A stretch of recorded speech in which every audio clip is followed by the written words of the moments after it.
We want to take you now to Atlanta, where employees at the Centers for Disease Control are staging what they're describing as a clap-out. It's an apparent protest following the news that the White House is attempting to fire CDC Director Susan Monarez.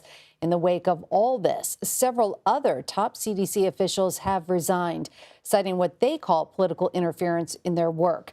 CBS News correspondent Skyler Henry is there. Skyler, thanks for joining us. It looks like quite a crowd has gathered there. What are you seeing at this walkout? Yeah, sure. Let's take a walk. Meg, good to see you as always. Hundreds of people easily are out here, and they are made up of not only CDC employees current, but some who were either let go recently or those who left in recent months. You can see some of the signs here, some saying thank you, others saying thank you for being public health heroes.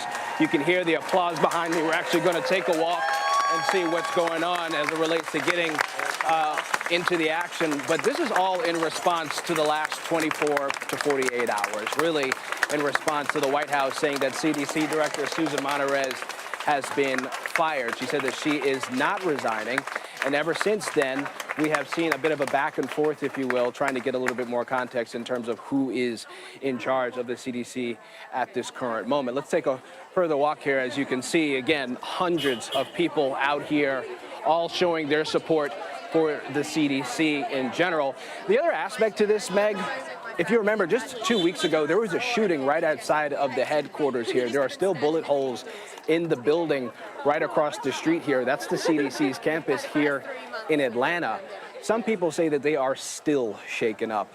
We spoke with some employees who say that they have not been back in the building ever since all of that happened. They say that they are still concerned about not only what's going on as it relates to their employment, but also their safety. We know that the CDC is undergoing a security review to see how they can make it better, safer, stronger, if you will, as it relates to what's happening on the CDC campus. But there's also a bit of a concern as it relates to their actual employment, especially considering the layoffs and the reductions that we've seen over the course of the last 6 to 7 months.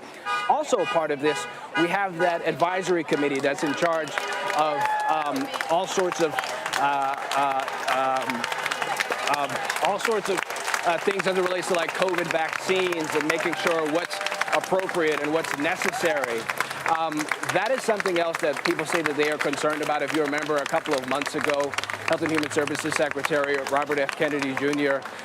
Let go of everyone that was on that committee, replaced it with folks that are more aligned to his policy. And so they say they are concerned about that, especially as we look ahead to the end of the year. Let's take a bit more of a walk just to see what's going on here as it relates to some of the action, to see what kind of support is going on out here. I'm going to step out of the way. Yeah, I'm curious, Skyler, who all the cameras are pointed at who? Who's somebody speaking? Yeah.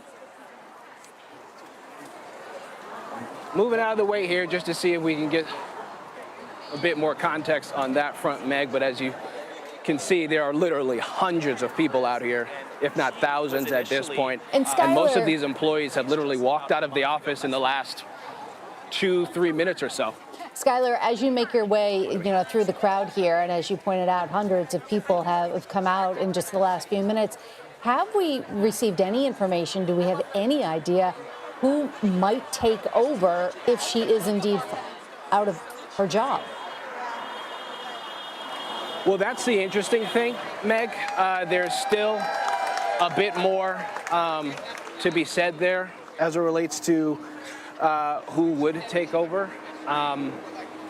Many here that we have spoken with on that front, they say that they want to be with someone who is more aligned with the science. They say that they are contesting Health and Human Services Secretary Robert F. Kennedy Jr.'s stance on those issues.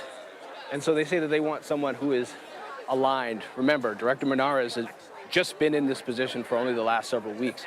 So there is not much that has been done over the course of that front. But I was talking before about what we had seen as it relates to the shooting and the damage here at the CDC campus. She was just here. She was just giving tours to the media, showing them what's happening on the inside of the building, and also saying that they are going to continue to provide resources to the employees here at the CDC to make sure that A, they not only feel safe, but B, feel as though they are competent enough to do their job. So it's going to be very interesting to see how the CDC decides to move forward. We should also point out that HHS Secretary Robert F. Kennedy Jr. has been in the public over the course of the last several hours. He appeared on another news network and also had an event in Texas. He said that he feels as if the agency is in trouble and we need to fix it, and that some people should not be working there anymore, but not wanting to comment any further, as he says, as it relates to personnel issues. So it'll be interesting to see what happens as we get a little bit more as it relates to those who are coming out here and showing their support, especially those who stepped down from the job. All right, Skyler Henry in Atlanta for us outside the CDC. Thank you.